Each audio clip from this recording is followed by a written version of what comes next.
Over the last really couple months, in our last series, the Jesus Untamed series, we were talking about kind of the way that Jesus wasn't tame, he wasn't safe, and it really emerged out of this, just looking around at kind of the religious and spiritual landscape right now in our communities, in our country.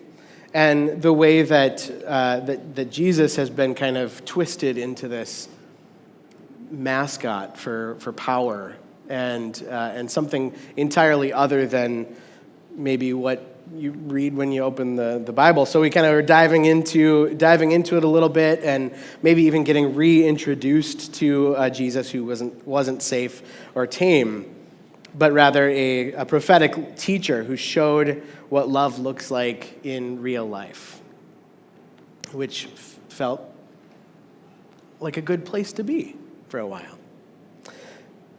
And if that's,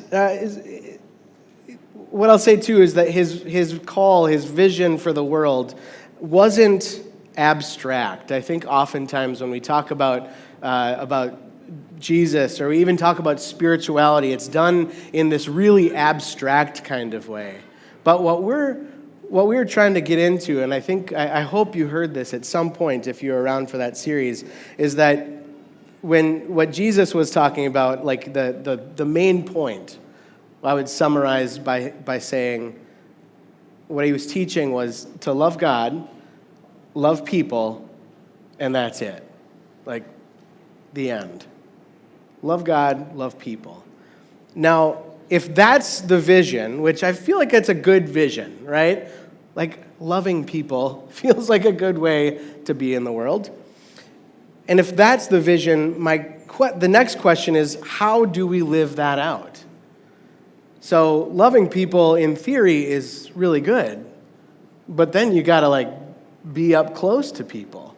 And that gets a little hairy. That gets a little scary. That gets a little, I don't want to. That's real. And so, especially when life hurts, when people around us are grieving or experiencing loss, when we're grieving ourselves, when words fall short, how do we live this out? And so that's where this toolkit comes in.